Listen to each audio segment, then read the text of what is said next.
Good stuff, yes? Well, it is our custom to ask what topics you would like me to cover today, so if you'd be so kind as to share things that might be dear to you or important to you, things that are weighing on your heart. Boundaries. Acceptance. Anxiety. Inner and outer. Okay, Anxiety. got that one. Healing. Healing? Thank you. Okay, thank you so much. Oh, okay. For the folks online, the song we shared this morning before we went live was Holly Holy by Neil Diamond. So we had a nice time singing along with that, clapping and feeling the power of that. And some of the topics being requested today range from boundaries, anxiety, acceptance, healing, inner, outer, just a variety of topics as usual. I have an unusual one on how-to books, how to write. Can you talk about how to write a bestseller?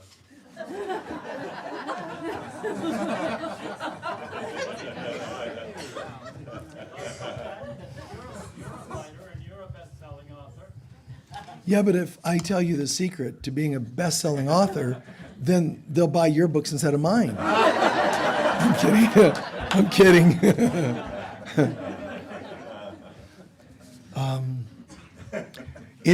In any success, any form of success for anybody, there are three essential things that you've got to land.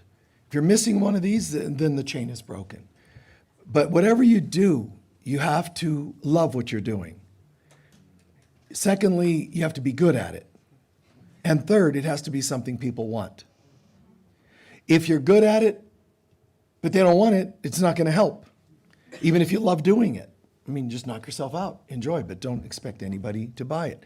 So honestly, and that's true for the people that were into computers long before the average person, they had a vision that someday everybody's going to want this.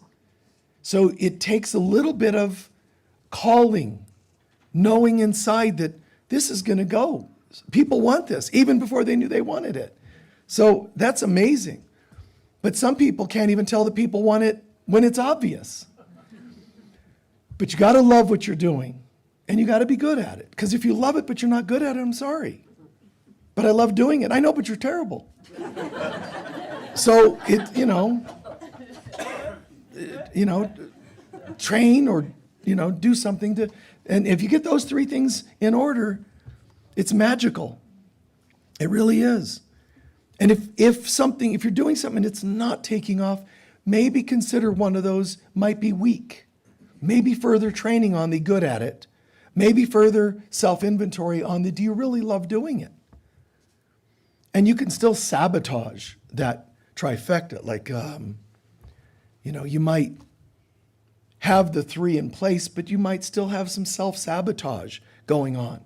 Ruining your chance to take off in this success of this thing, whatever it happens to be.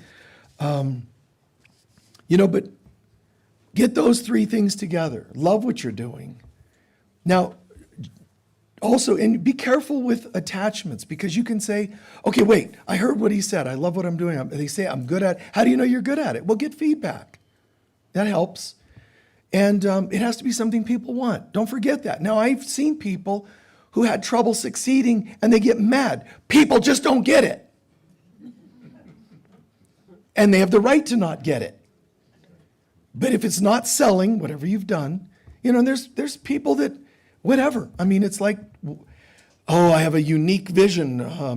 I'm going to carve the 10 Commandments onto toadstools. And everybody should want one. But we don't. But you don't get it. I'm sorry.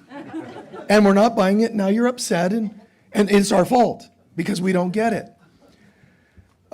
It's a very tricky thing. I mean, I've had books completely download, and it could be like so obviously beautiful, and that book might not sell as much as the other one. I can't be attached to it. I wrote a book called Creating Fulfilling Relationships. And very clearly, there's three parts because there's three relationships you can have, and only three. One's with God, one's with yourself, and one is with all others. Others meaning anything. The tree in your yard, other people, whatever they're, others, outers, anything outside yourself. So those are the only three relationships. Now, when people get the book, if you know me, it's going to be all three. I got to have all three in there. But I got to tell you, that book would sell a lot more if I cut out the part about God. Seriously. As soon as people, they get funky, And I can look at God and, oh, God, I've tried to tell them about you. And God's like, what are you going to do? No. So what do I do? Do I want to sell more books, take out the God part, leave it in there and not sell as many? That's it.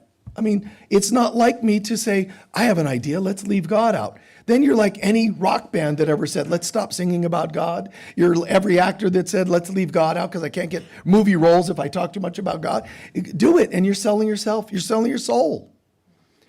So, honoring, for me, and it varies a little bit for us, but the more you are true to yourself, let thine own self be true.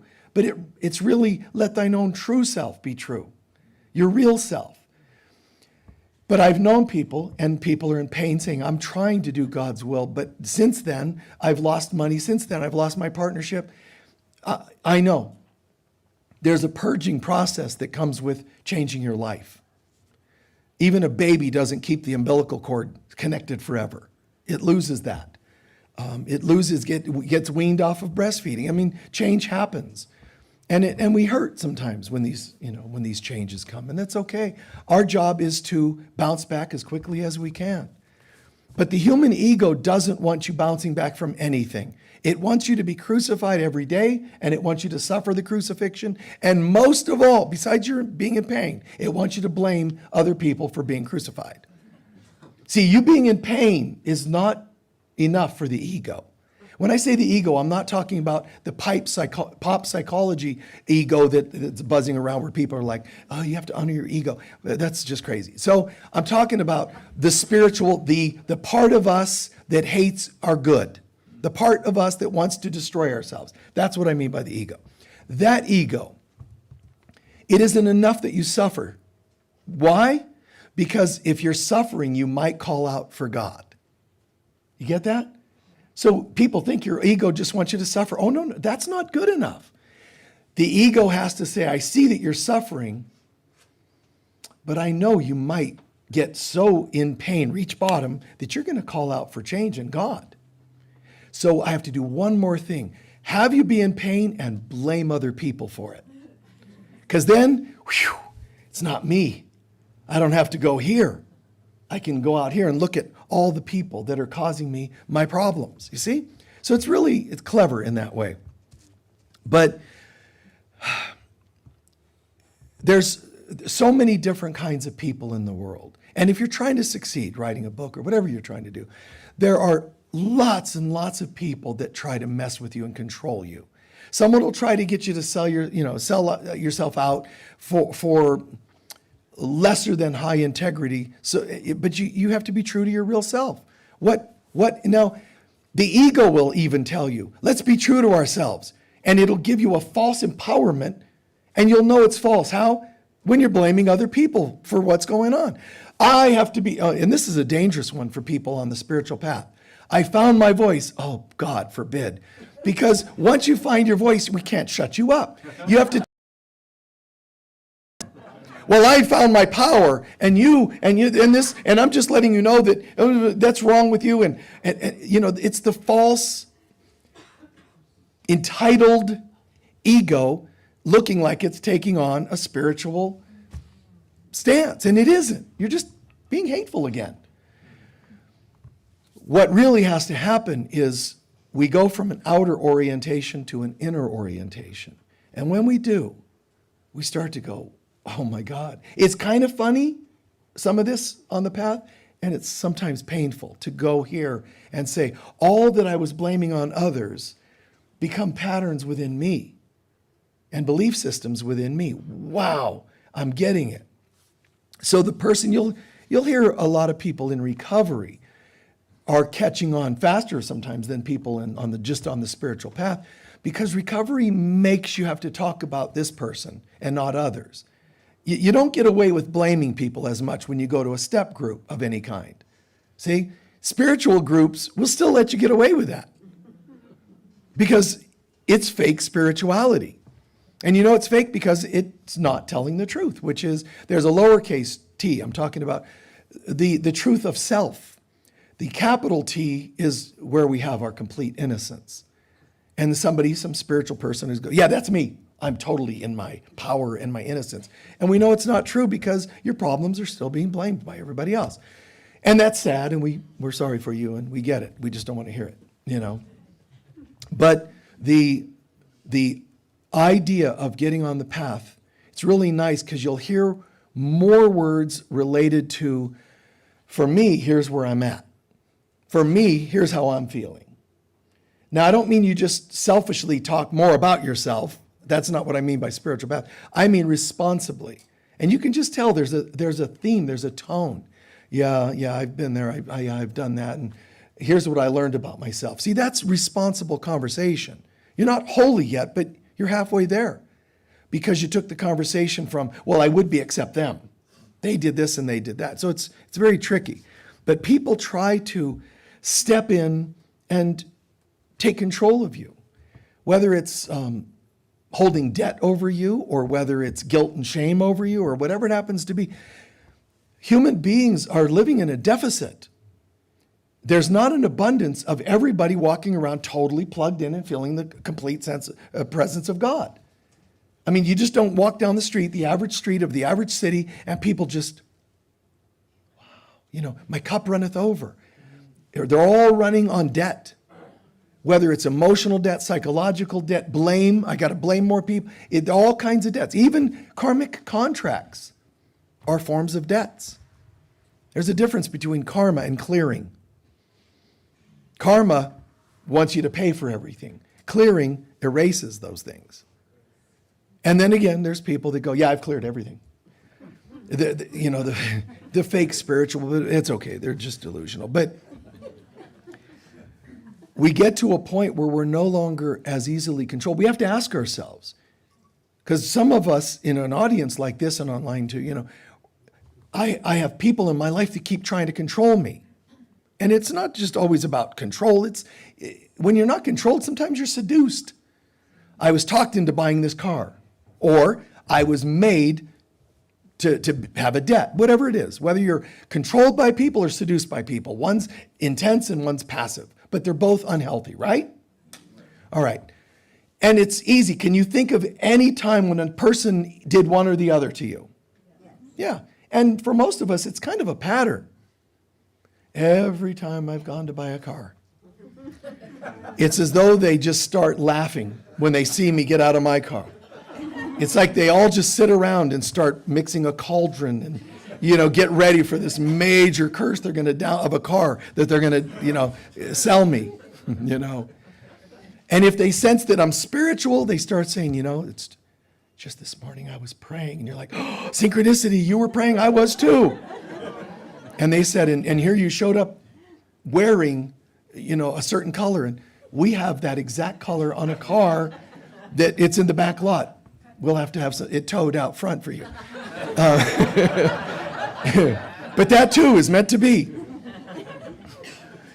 Who knows? Maybe the tow person's going to be a date. You never know. So we should go with this, man. Trust God. So people will talk us into the most absurd things. But how often do we say, you know, I always get seduced by, and people, I always get sucked into relationships. That's seduction. Or controlled, whichever one. How many of us say, funny thing, I got this pattern. I tend to attract people to control me or seduce me, you see? Now, once you start talking about my pattern, you're starting to head towards healing. Instead of they always sneak in. Wait a minute. There's something called the Akashic records. And they exist where? Right in your own heart and soul. Your soul knows everything that you've ever done, are doing, or likely will do. Because the Akashic Record's for future, it's probabilities. It's not locked in, it's set in stone per se. But your heart and soul knows everything. Everything from your past, every thought, word, deed. It's amazing. Your own Akashic Records, I call it your flight recorder. It's got everything recorded on this flight called this life. And then there's a collective Akashic Records in the ethers that carry the record of everybody's lifetimes. Okay? So in here, there's a soul that knows everything. Now, do you believe in such a thing? Yes or no? Yes. Yeah, okay. It's easy for us to go, well, of course, yeah, but my soul. Then you know what that means by default? That you knew before every seduction and every controlling person. So I have to own, instead of, they did this and they tricked me. And I'm sorry that people do those things, but we have to stop, because you can never become fully empowered spiritually without first owning where you haven't been empowered spiritually and where it was in you to be easily seduced or controlled. You know what? Why are you subject to that? Why are you susceptible to that? That doesn't mean you add blame on yourself. It's just breathe for a moment, breathe and look at this, you know? When you want to be asked about setting healthier boundaries, how do you set boundaries without recognizing what you're about? Where do boundaries come from? Well, there's a book that tells me exactly. Tell no. Tell everybody no. That's not boundaries, that's a wall. Say yes. No, that's a rescuer. How do I know then exactly when? There is no exact, because boundaries, like your own aura, your energy field, they breathe. And you know what? So, God, I feel in such a good space in this room. My boundaries can open up more and I can say hi and I can tell you a vulnerable story about myself because I feel safe. So boundaries are further out. They can include you and you and you. Or they contract on an inhale sometimes. So, and then somebody slaps your hand, it kind of comes in. And then you might say, don't do that again. You see? That's a boundary. So boundaries are flexible, but they're mainly founded on, we're doing an afternoon workshop a little bit on that too, by the way. Spiritual counseling, spiritual healing, and psychology and relationships, that's all going to be in there. But the boundaries are breathing. They're kind of like this. And sometimes they're a little further in and sometimes they're a little further out. But if you don't even know what they are and that you're in charge of them, then you're broken. That means on an exhale, you accidentally let people in because you opened up too much. And then sometimes you're contracting when you should be trusting. But I don't know because I'm not in touch with myself. So being spiritually awake means also learning to be psychologically responsible and awake. You know, it's amazing. These things go hand in hand. But how easy are you seduced? You know, I'm going to start setting better boundaries. From now on, I don't date people that because my friends said, we know the person for you. No, the last 5, I had to do restraining orders. So that, I'm not going to just go with what friends suggested. That's a good boundary. I don't have to hate my friends, but I can just say, no, I don't think I'm going to do it that way anymore. Maybe you don't go to the, cheaphookups.com website. So that's a boundary. So what is it? Where's your boundary? Where's your line that you're going to draw? You will not know if it's out here. It has to be here. What would you like? What do you really want? I want to be happy. So now if you want to be happy, happiness becomes a mantra. And you sit with it. And you don't say, you know what, I'm going to date this person because I feel kind of happy around them. No, that's called excited. Happiness. Do you feel a joy, a sense of peace around the person? Yeah, it's just really beautiful. Then enjoy that moment. Yeah, but I want it to last forever and I want it in writing and now control. Well, I have to control them because otherwise they might do something wrong. You see? Fear. Behind control and seduction is always fear. So it gets really, really weird, all this stuff. But where are your weaknesses? Well, I tend to give in when I get stoned. Okay, well then maybe we need to not do that. I tend to give in when money's involved. Lots of people, partners, family, they steal your inheritance, they steal your income, they steal your home, paperwork, stealing from each other, deceiving each other. Look at the world. But why? Why were we ever open to these things happening to us? Well, I wasn't open. It couldn't have happened if you weren't open on some level. And you can say, no, no, no, and I'm sorry. I understand. It's hard to sit and say, all right, it's a possibility. And I'm telling you, it's not just a possibility, it's a likelihood. People can't sneak up on you. You know all things on a soul level. You know all things. They really can't sneak up. It's all set up by us. But I know that's a tough one for some people to handle. So the idea, seduction. Well, I was like, I'm firm. I'm going to go buy a new car today, and I'm going to set my boundaries. I'm not going to spend over this, or I'm not going to get over monthly payments over that, or whatever it is. But you go in, and then they get in the car. Vroom, vroom, you're like, oh, I bet I would be more likable if I had that car. You know, your weaknesses, the seductions go after your weaknesses. Jesus was offered the whole world. You see, that's not easy to own the whole world. The greatest conquerors, for lack of a better word, only could take a section. The whole Roman civilization, empire, could only take the Mediterranean, really. So Jesus was told by the ego, by the evil, by Satan, by whatever. Jesus is told, I'll give you the whole world. And his responses are like, why? Like he wasn't like, yeah. I mean, it would, you know what I mean? It would make sense. Logically, it would have made sense for him to take the deal. But logically, why? Because he's like, crucifixion? The whole world. Crucifixion? I mean, logically, back to the being a bestseller or whatever. This happened with a few people with great integrity. When A Course in Miracles was written, they were going to have it published. And somebody showed up with the money and said, we're going to publish. And Helen, who scribed the book, she said, I'm being told no. And they're like, you want to publish a book? Every person that's written a book wants it published. I mean, it's like a movie being made. You write a screenplay or a script, and your movie's being made. That's the ultimate goal. If you want to, now you're open to seduction, though, because you want it too badly. So they wrote this book, and it's going to be published. And she said, no. Further investigation, there was some very dirty money behind the person that wanted to buy it. A guy named Joseph Campbell, he had a popular phrase, follow your bliss. See how popular that is? Follow your bliss. And he writes a book, and there's a publisher, we're going to print your book. And he's like, oh, great, whatever.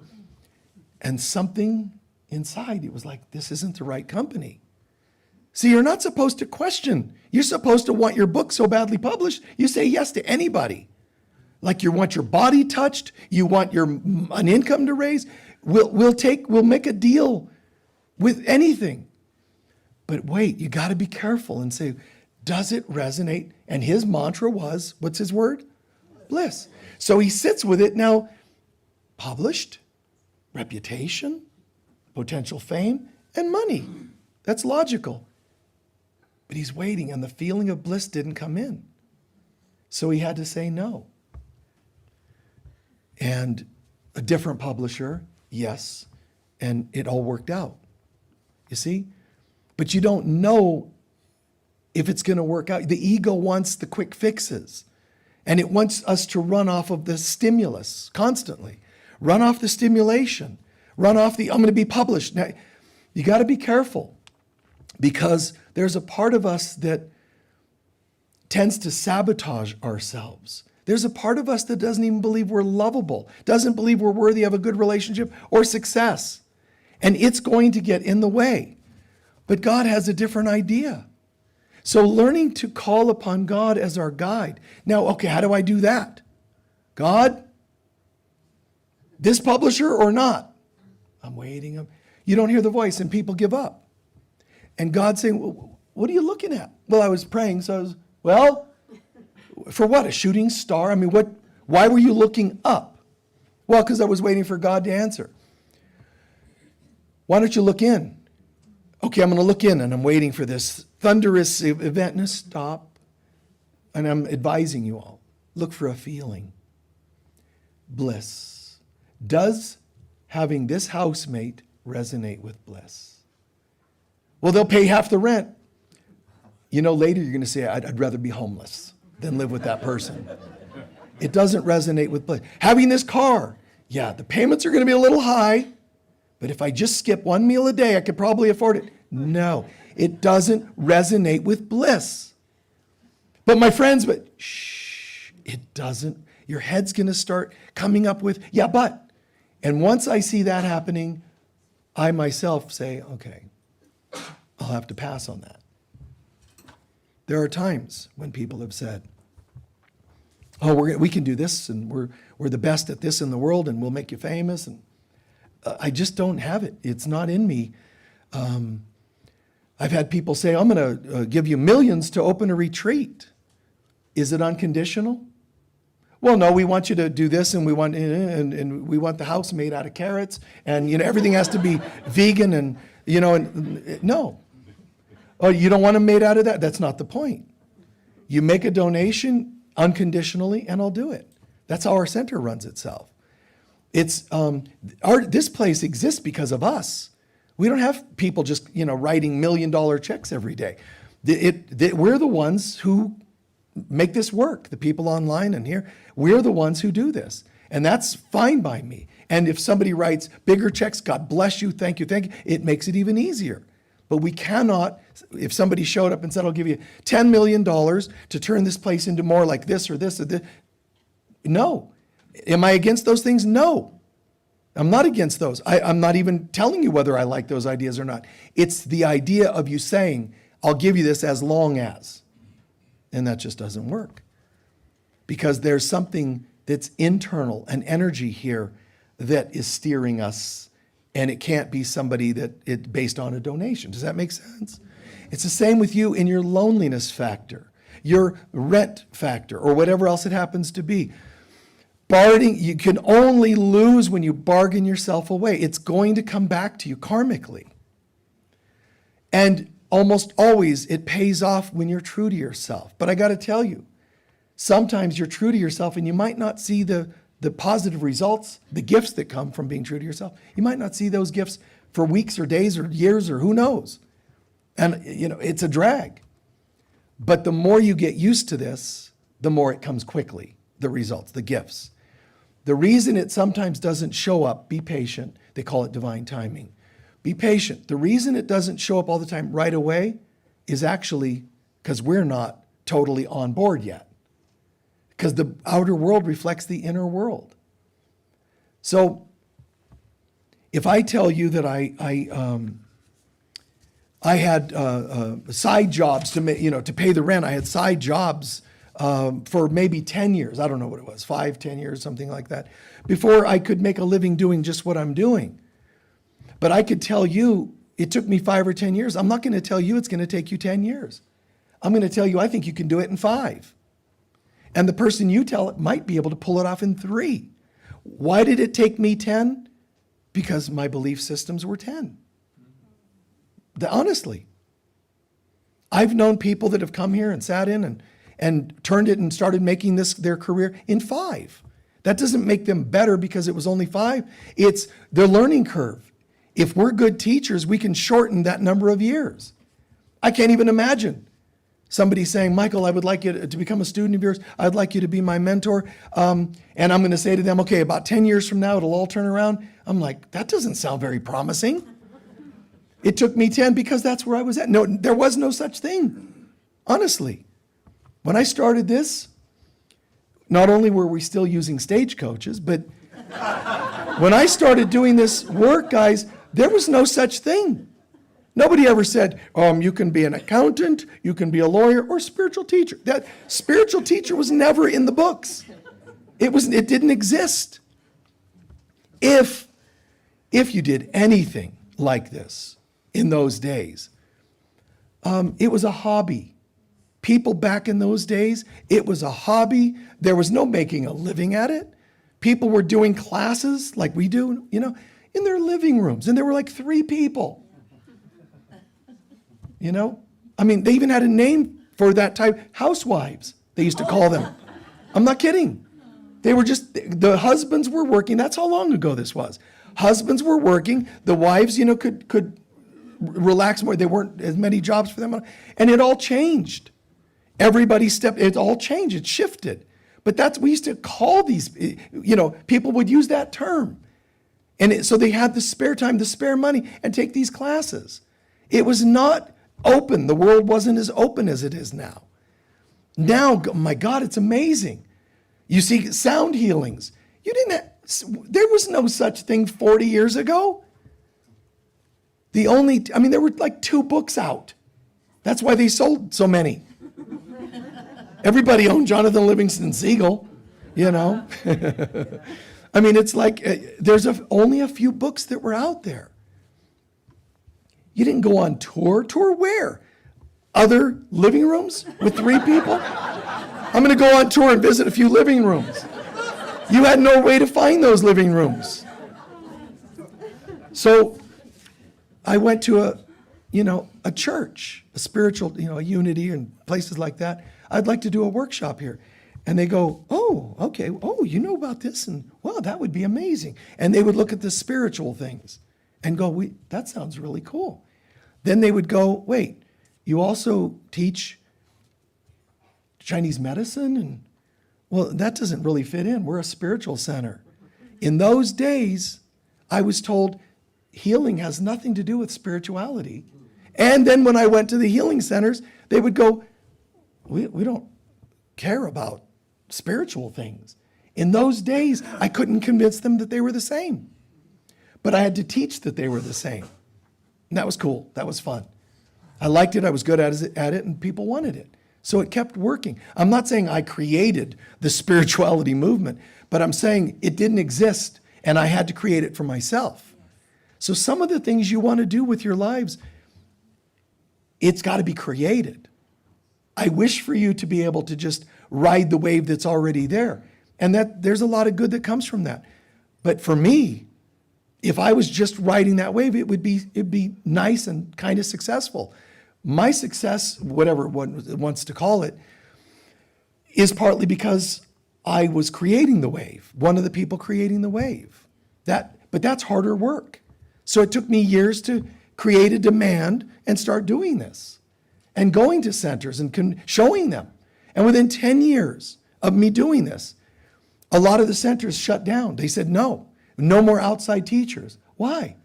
Because so many people started saying, oh, I'm a spiritual teacher too. Well, that Michael guy was great. Let's get it. And they started finding they don't all know what they're saying. Some of them wrote books, and they would just not be very good with an audience. So a lot of the centers said, no more. Thank God I had my foot in the door in those days. Channeling became so popular. Then even I was questioned. Michael, listen, we love having you. Can you channel? That's what I am. No, we mean, can you roll your eyes back and pretend it's some other being? No, I have to sit, but I had to sit and ask, what do I do now? They need the special effects.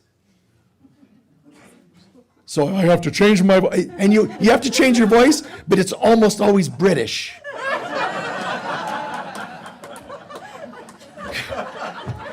Quite right.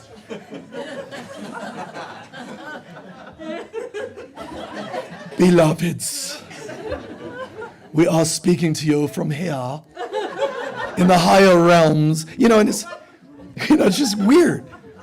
It's just so weird.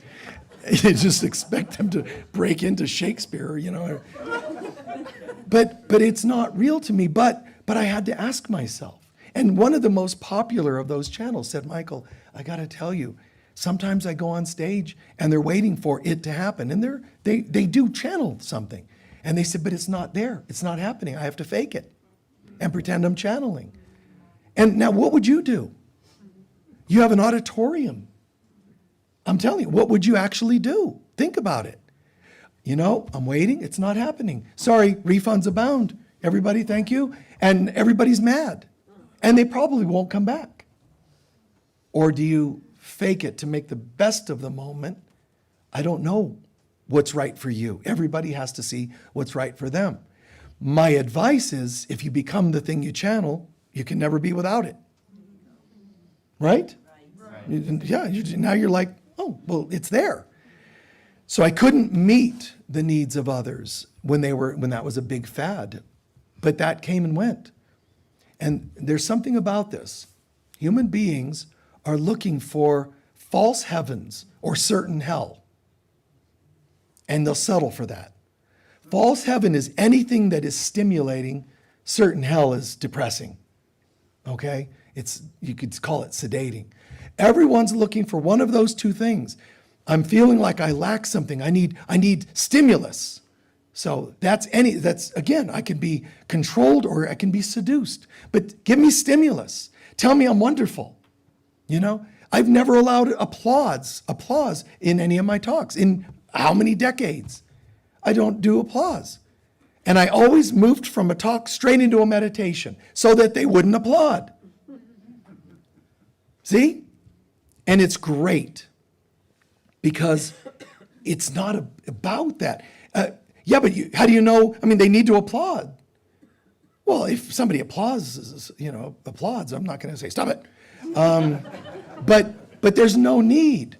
But some people think if you're at a concert and, you're seeing this big band and they all just like, it's not exciting.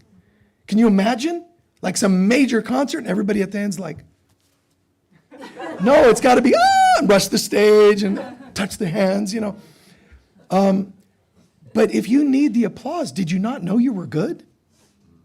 So now you need the applause, you need the stimulus. So there's a false heaven. Anything that makes you feel good on a human level, anything on the outside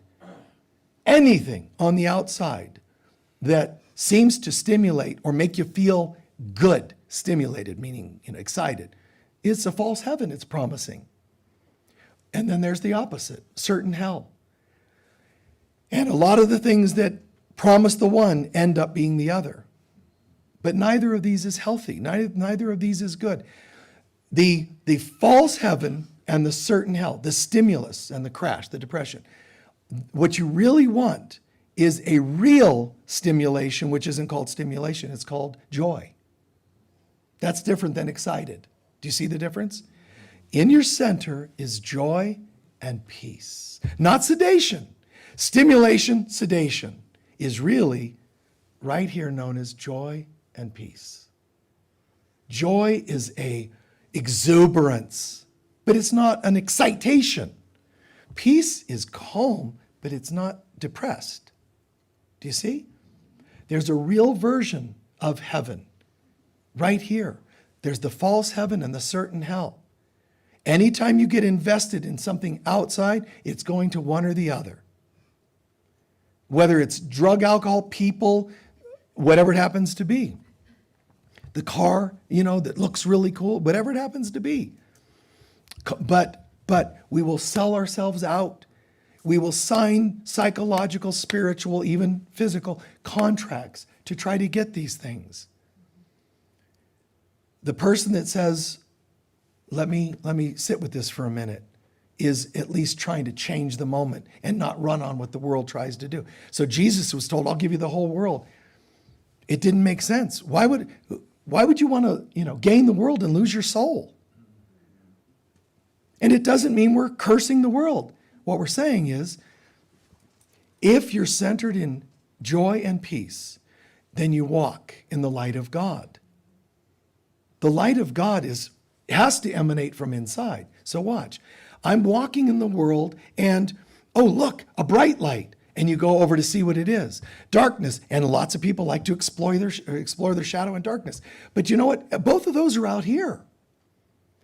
The real light shines from your soul, and it's so bright, it lights your path.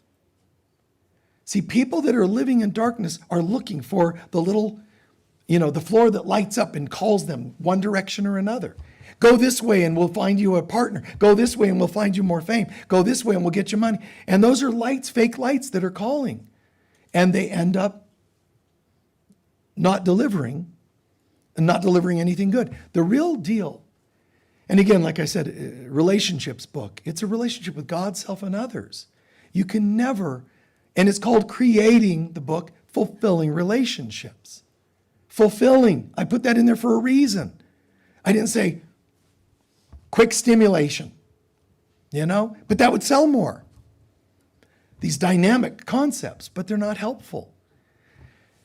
You start to have a relationship with God and self, and it's like, oh my God, this is so amazing. I'm tapping into the source of joy and peace, God, right here. And I'm starting to integrate it into my life. So there's God and me, which sounds self-centered. And it is, the healthy kind of self-centered, but it's not selfish.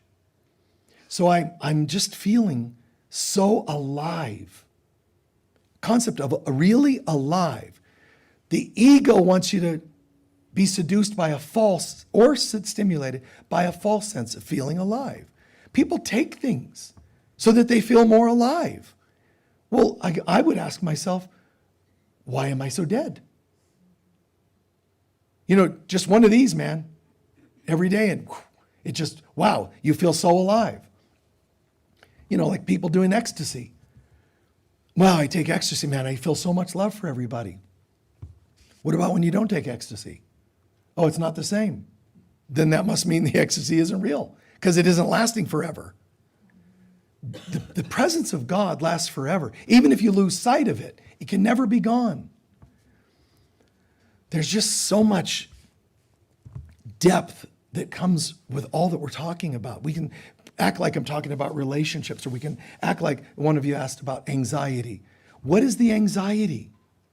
The anxiety is, I can sense something's wrong here in my life, and I'm going to try to find something to help me. The anxiety is going to come from my anticipation of, is it going to happen? Is this going to work, or is it going to fail? That causes me to become anxious. When it's from here, it's absolutely, there's a knowing. There's no anticipation. No anxiety can be there because there's a knowing, there's a certainty. Jesus can go on the cross, and on his way to the cross, the women at the side of the road are crying, and he pauses and looks at them and says, don't weep for me. He's saying, and in one of the Lost books, the way he words it, don't believe in what you're seeing. Can you imagine that? It's almost like he's caring for them. But he can't do that in a fake way. He knows. Oh, this, yeah, kind of awkward. Love to shake hands on the way to Golgotha, but it's a little high five. Honestly, imagine he knows what's going to happen to him. This is not going to go well. A painful, long-lasting death that they put on you.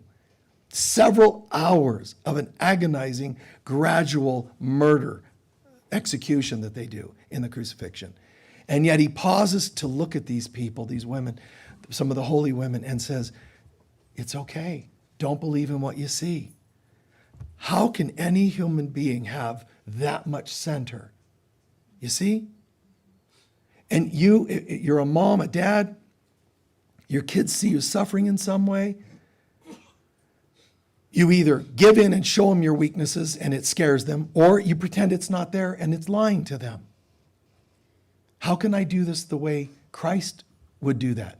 Not just Christ, Jesus, Christ in me. Yes, I'm a little sad right now, but give me a minute. And then you process and you come back and say, okay, I'm good now. And you can explain it in their language as to why mom was upset or sad or scared or whatever. It's okay to say, if it were up to me, I would say, let this cup pass, but I'm ready. Let's go for it, is Jesus' wording in the Garden of Gethsemane. So imagine what it takes to be on your way to major crucifixion, when things aren't going your way, and still be able to say, but I can only choose God and this can only go well. Can you see what I'm saying there? Like, just imagine the centeredness, the conviction it takes. Most human beings can't go through anything without blame, but not once did he say, after all I've done for you. Did he look down from the cross? Oh, and this is the thanks I get. Instead, he says, you don't get it. I could just say the word and angels would rush to my care and knock out all of the soldiers. If you could do that, when you can rip somebody off in a deal, you know you can. Isn't it great? Why would you walk away from a good deal, a handsome guy or girl? Why would you say no to that? You can create anything. That's when you learn to say no to the ego. I've had people say that to me. We've offered you money for a retreat. How could you say no? We've offered you romance, and how could you say no? But I'm not walking like I'm a chaste, celibate, whatever. It's empowering to know. You have to learn to say no before you say yes. Romantically, sexually, and so on. You must learn boundaries, which comes from learn to say no before saying yes. Hey, you want some of this? Sure. Yes. Stop. That's when you'll know you're setting healthy boundaries, is when you know that you're showing up to make the decision instead of compulsively doing so. See, the broken me is very addictive. Any of us, the broken me, it's very addictive. So it'll just go off stimulation and sedation. It's really nice when you can say, no, I'm good. Hey, you want this? No, I'm good. And I did that all the way back to high school. But, I didn't want to make a scene. So if people said, hey, you want a beer? Okay. They didn't know that I had the same bottle in my hand the whole night. Yeah, man. And they go, you're probably buzzed by now. Oh, yeah. Then I thought, I better stumble a little, because everybody's getting drunk, and yet it wasn't my thing. I'm good. That was always where I felt. Now, I'm not saying I never made mistakes. And some of the biggest challenges for me was actually the very opposite of what you might imagine. For me, the challenge was I don't feel normal. I feel like I do call on integrity. I do pray. I didn't feel like I didn't know how to do what other people do. Why can't I just get drunk? Why can't I just pop whatever pills they're passing around? You see? That's how I felt. I'm not saying I'm better than anybody. I was in as much pain as them, but for a different reason. They were in pain and masking it with this and that. I was in pain that I didn't fit in with all of them and did that. I was in pain for being spiritual. And I think that happens to a lot of us when we no longer know how to sell ourselves out anymore. Because you don't just jump in the sack. You don't just take every dollar offered. It just doesn't happen that way. It has to feel right. But I had friends going, what does that mean? Certain music.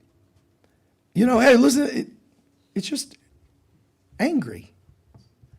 So some people thought I was a prude.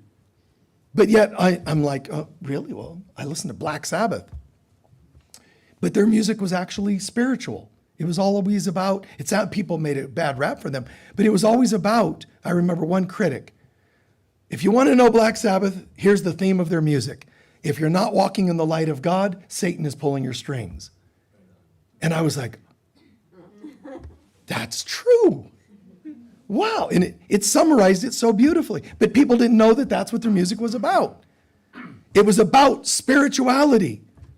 One of the band members' dads made crosses for them to wear and said, you guys are so against evil, you better wear a cross to protect yourself. You see? So their reputation was the opposite. But they never believed in that. They thought that's corny. We're not into the stuff they say. So people might not get you.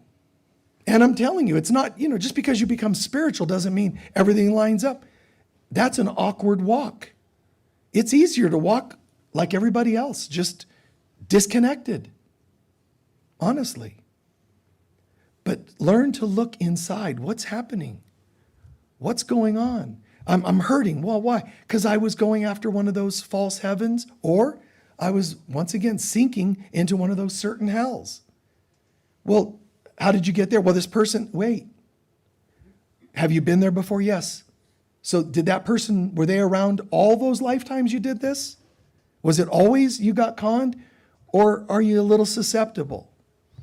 Yeah, I was susceptible. How? Why? You know, I just didn't know that I deserved better. I remember one instance where I was at my dad's house, and a guy came in. They were going to do business, and the guy had this beautiful daughter, and she looked at me with the look and, you know, attraction and all that. And part of me, because my family was pretty messed up, but she comes in dressed perfectly, and her dad looked clean and wealthy, and immediately I thought, shut this down. I don't deserve. You know, I had this thought. They're too clean. They're too, you know, and I had that. And I couldn't go to proms. You know, they do that, the prom thing, where you go to their house and you take pictures and you introduce them. I could never introduce people to my family. So I couldn't go out and do normal things because of the dysfunction level. You never knew. And some of you have had those families. You never knew when they were going to turn on you. I mean, my dad, he had money in cars and these things. And he said, you know, you can use some of my cars for your wedding, whatever it is, all your people, you know, driving to the wedding, your group. Okay, but he was the type, the day before, you're not getting the cars.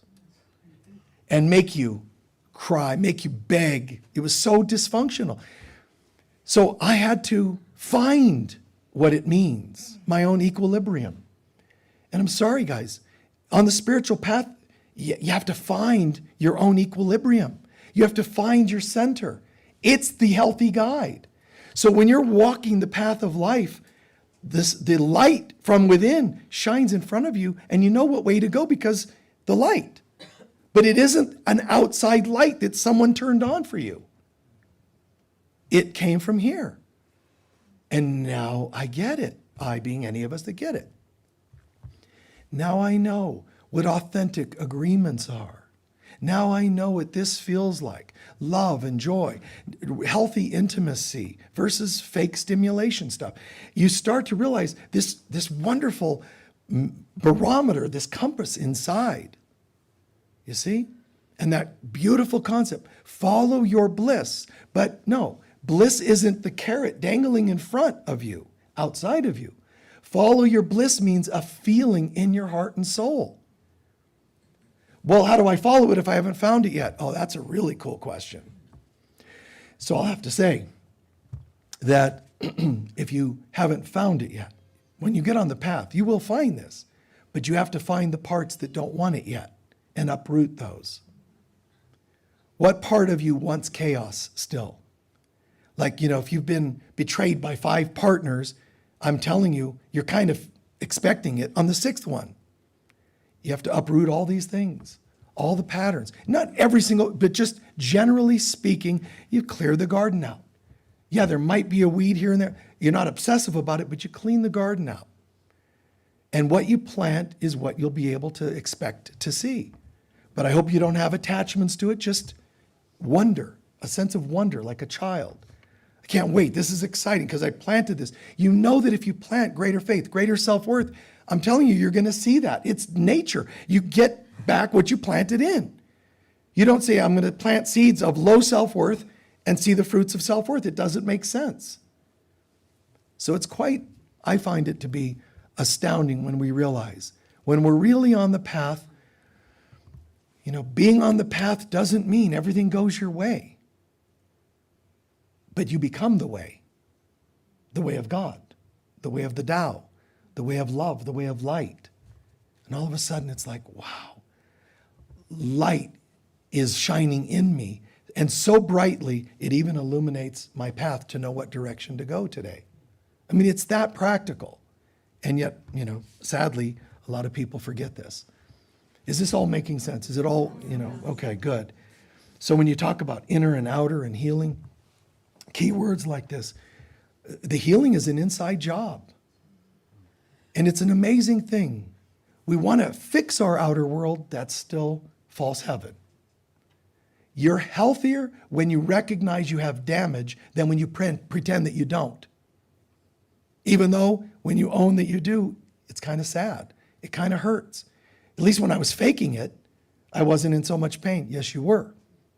You were just too numb to see it, too sedated, too stimulated. So that's why, and I'll start to close now, but that's why one of Jesus's least motivational comments is, seek and ye shall find, and when you find, you will become disturbed. Like, that's like, I'm not putting that on my mirror in my bathroom. I'm not going to use that affirmation. What the heck he must have been in a bad mood when after he was condemned for crucifixion, he's like, see, this is what you get. Seek and you will become disturbed. What he was saying, when you get on the path and you really commit to the path, you're going to find you. All your damage, all your obstacles, all your lies, all your hypocrisies. You're going to run into that. You'll get offended and you'll run from it, which then emboldens it more, and now you have even more of it.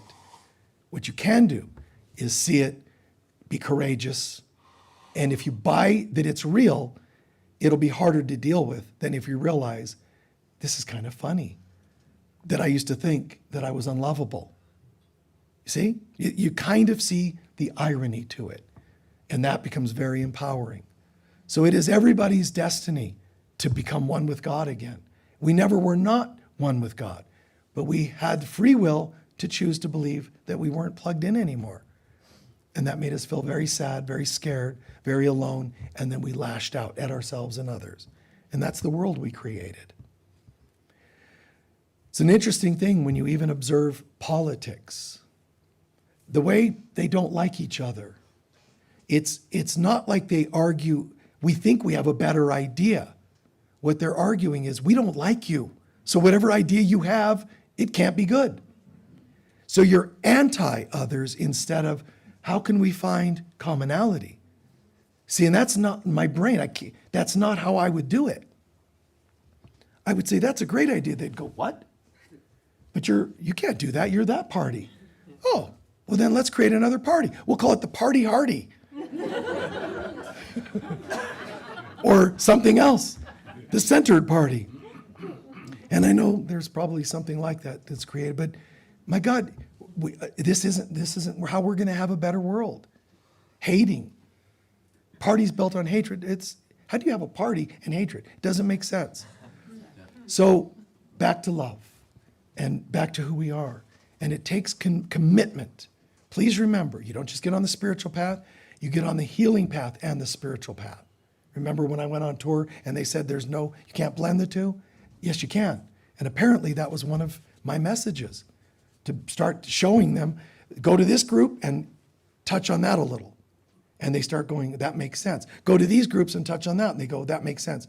Then I can start being myself. I never lost myself, but I could present more of what I knew to be true, but it took a little time for them to get it. So be patient. It takes time for these patterns of life to change. But they change more quickly when you accept the new truth that you're looking for. Please take a few centering breaths. Stretch out a little bit, get the kinks out of the body.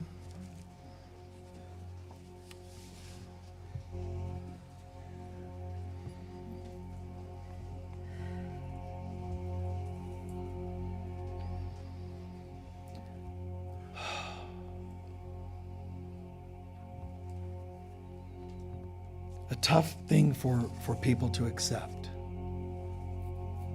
Anytime you've allowed yourself to enter unhealthy patterns, anytime you've gone into the false heaven of stimulation or the certain hell of depression, sedation, and so on, anytime you have a pattern of bad relationships, partnerships, roommates, housemates, children, parents. When these things are going badly, I know that it hurts on some level. But there's a very deep understanding that we can lock into that changes everything. And first, allow any one or more patterns to come to your mind. Being gaslit, being conned, being controlled.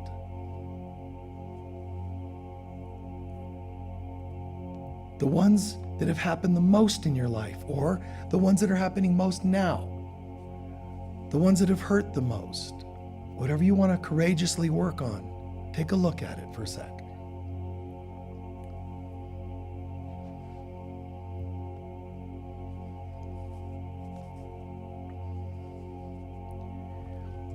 And here's some truth statements about it.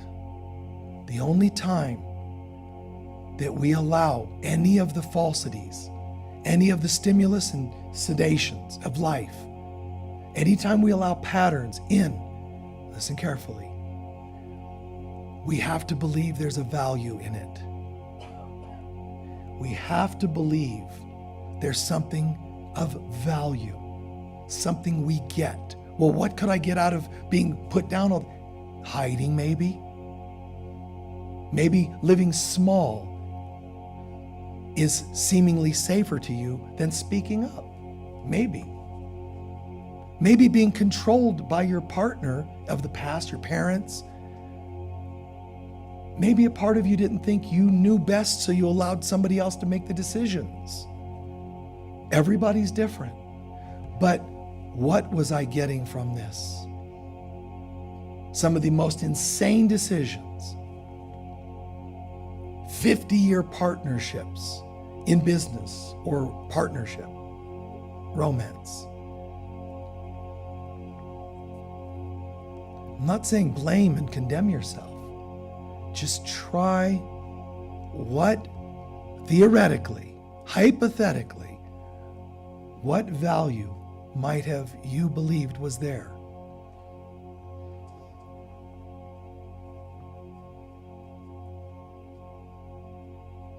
Letting others make decisions for you, maybe so that you weren't wrong making your own decisions. Maybe it was too much for you to think, I can't afford making a mistake. Try it. Let this hypothetical land and just play with it. And if you can't come up with anything, just try this. Make believe there was a value that you could have put in that. What might it have been? Somebody stole 100 grand. What value is there in that? I don't know. Try it. Make believe. Well, maybe it would have been too overwhelming if I would have lost it. I don't know. Make it up. But try it, because you're going to, even when you're make believing, you're going to be touching on some truth here. What value? What value do I have having a sickly body?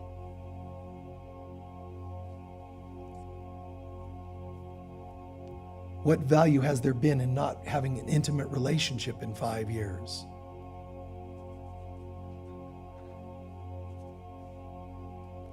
We even believe there's some sort of weird, deep down value in not being more prosperous. Well, what value? Just try it.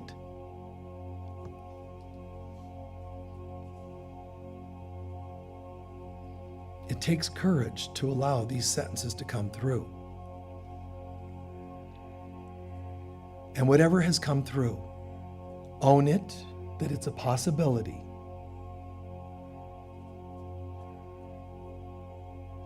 And then allow this.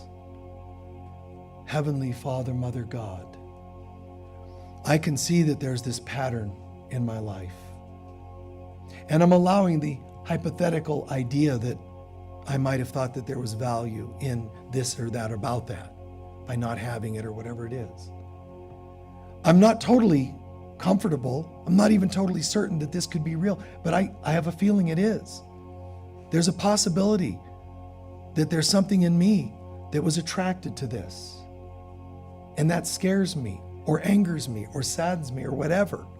But I'm going to own it because then I can change it. Even if it's only true 10%, I'll own it so that I can change it. And the simplest way to change it is this: I was mistaken. To think that I had a value, I would gain something from being shut down all the time, that I thought I didn't deserve a raise, that I was ripped off by family, whatever it is, I was actually wrong. I was mistaken. It is your will that I be healthy. I don't really need a pattern of sickness. I don't really need a pattern of prosperity issues. None of this is your will. And if it's not your will, it can't be the best thing. And if it's not the best thing, I must have been mistaken to think it was. Thank God I was wrong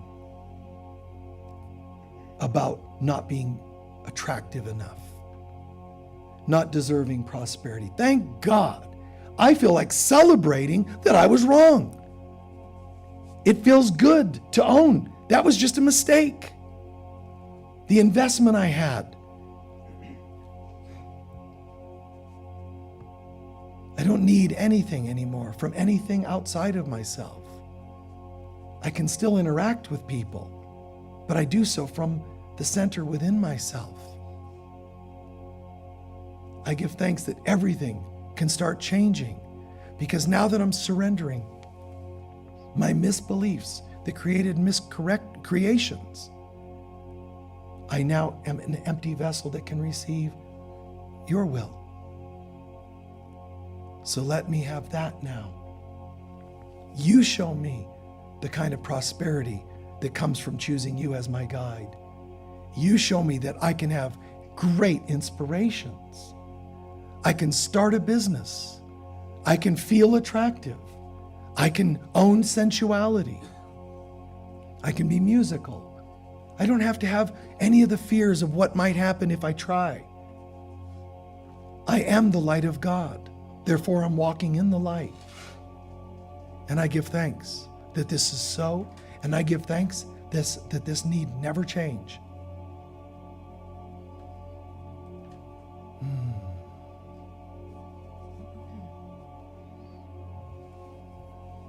Gently giving thanks quietly in your mind,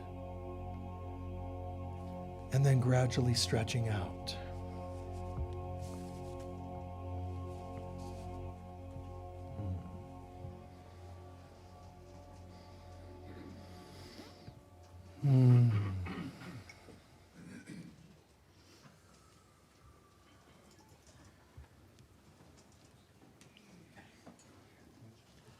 How's everyone feeling? Grateful. Good, grateful.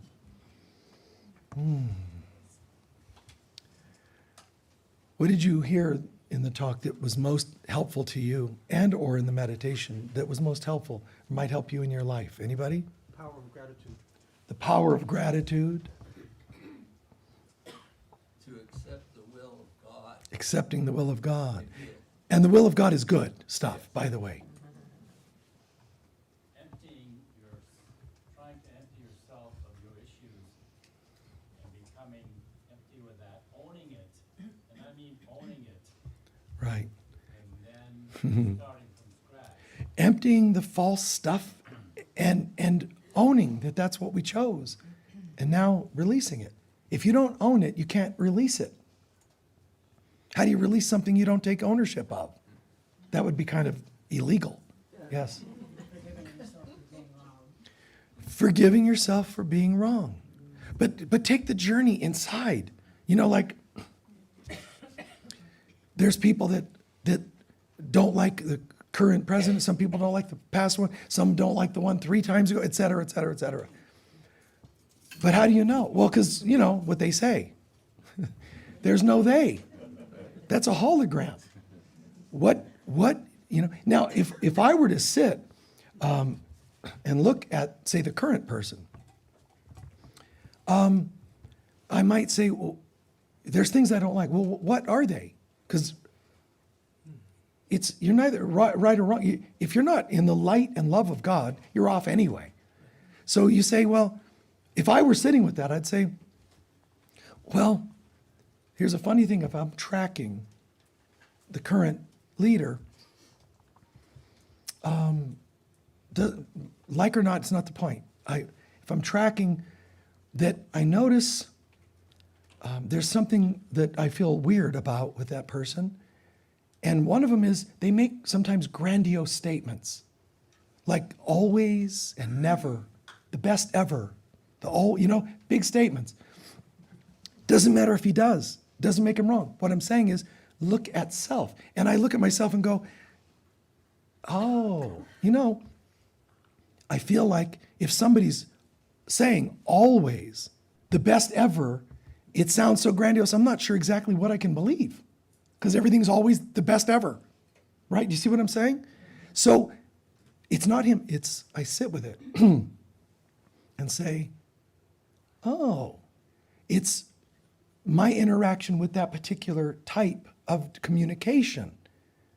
So I'm not sure what I can believe because I'm not certain because everything's always so embellished.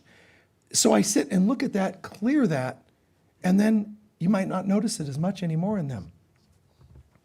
When you clear yourself, it's amazing how the world changes.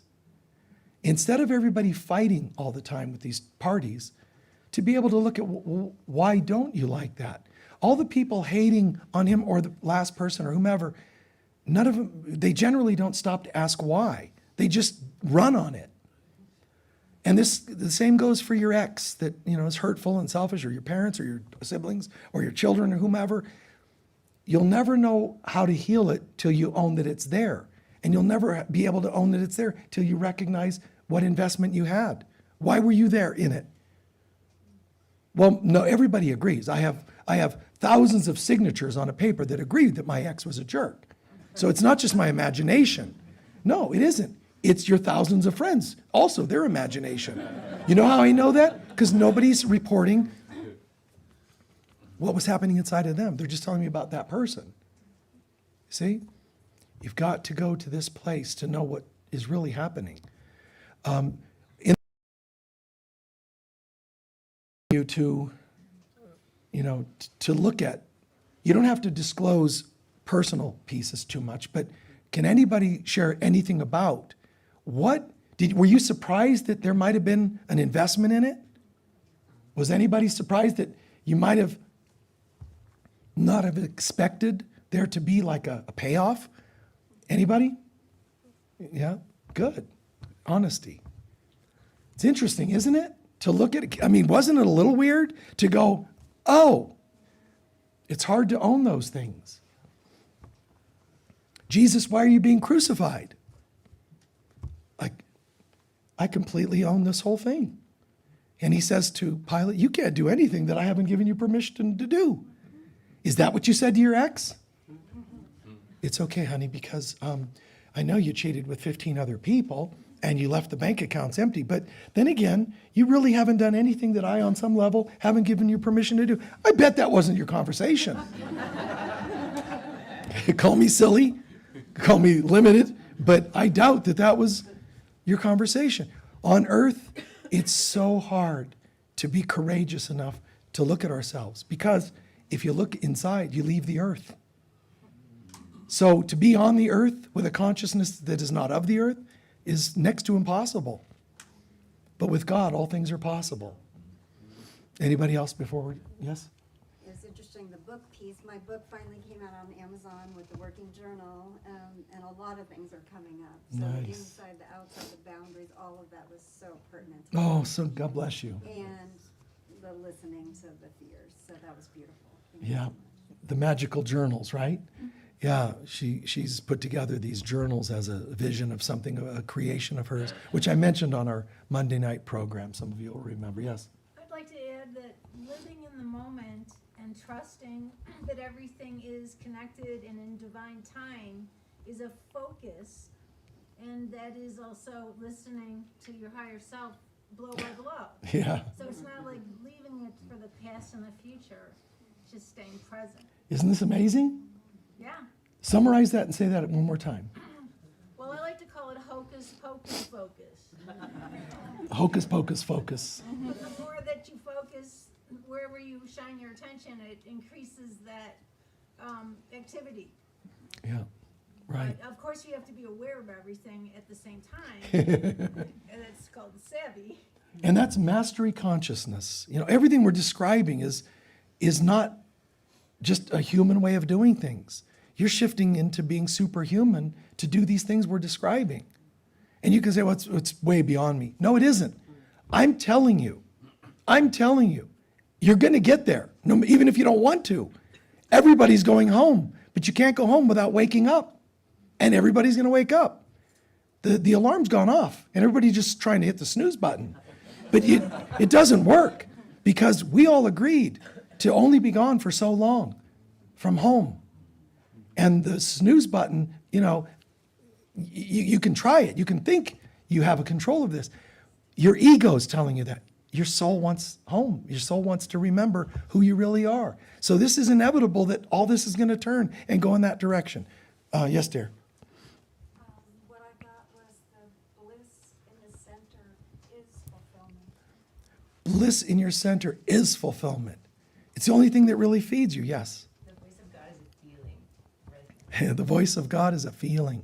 Yes. The thing that I really liked about what you said was, love what you do, really know it well, Love what you do, be good at it. and find a need for it. Yeah, it has to be something people want. Right, right. So remember that trifecta. Guys, no matter what you're doing, even if you're a didgeridoo player or whatever you do, are you wording it in a way that people realize, I would love to experience that? You know, I do sound healing, but it's not landing at it occupationally. It's not giving me $100,000 a year. Sound healing might not. Are there enough people into it? And then are there different ways of finding that? Are you selling it online or just doing it live in person? You know what I mean? You look and let inspiration guide you into those other areas. And I appreciate your willingness to hear these things. I'll close with one time when I was telling the story about, there's this guy, Joseph Campbell, and he was into Follow Your Bliss. And I gave an example like I did with you folks. I was on tour somewhere. And I said, and it's so amazing because he could have gone with a publisher and he didn't. Most everybody would jump at the chance. He's following something, a deeper messenger, calling, compass than the one that is stimulus, right? So when my talk was over, this elderly lady came over and thanked me so much, and what I said was so pertinent and what's so relevant to her life. And she said, Joseph was my husband. I was like, wow. I'm glad the story was correct. Isn't it amazing? Yes. All right, we're going to take up our collection. Please just be as generous as you can be. We appreciate your support and your love, great intentions.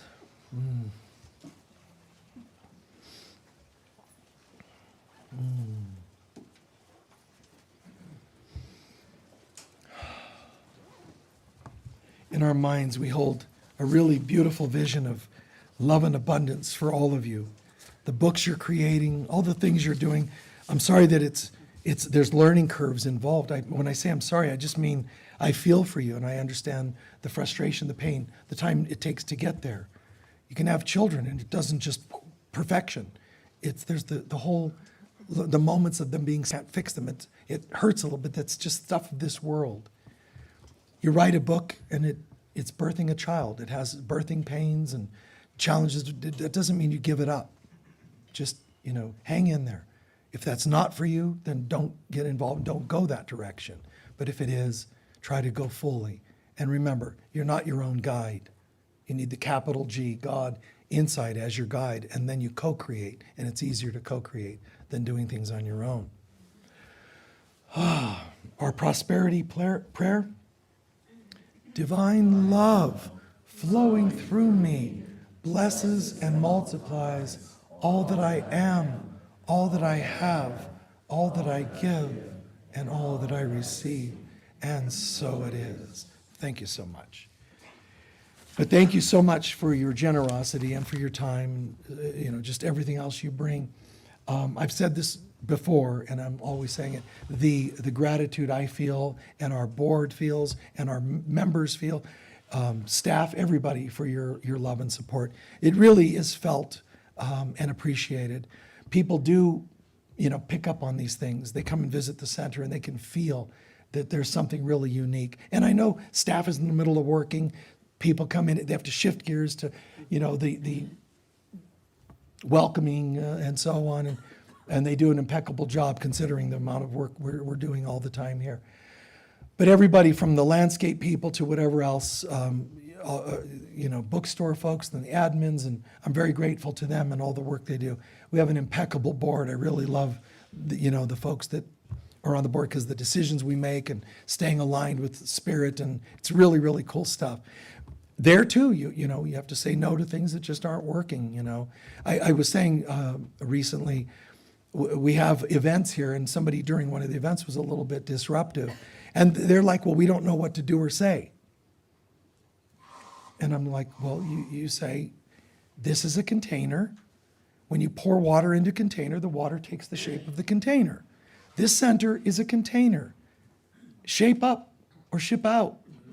I didn't say those words, but you have to blend with the container. If you don't, and you can't resonate with it, don't be here. It's okay for you guys to say, hey, listen, that doesn't resonate. This is the container, love, joy, or whatever, key words you look at. But I'm really grateful for all that we do and that you guys are so supportive. And I'm explaining, you could be here one time only, and we're talking and we're teaching and you're sitting there, you're able to just go, wow. I know that there's so much more going on inside of each person, potentially. Challenges and fears and changes and losses. And, I don't just lecture. I feel for people. I tune in and, please know it's not just me, but there are lots of people in this room that if you said, I'm going through this, they would be sending you love. It's not just like we're sitting here listening. This is an experience. So when we're done, the chaplains will have a prayer circle. You're welcome to sit and add to the prayer or receive prayer, whatever you'd like to do. We do a lot here for free, as much as we can, to make God, spirit, love, healing available to people. So those of you who contribute on any level to make that available to people, thank you. But those of you who are looking for that, please do what you can to soak it in while you're here. On a Sunday, the Labyrinth or whatever else, you have an opportunity to heal. So grab it while you can, all right? Please stand for our closing prayer.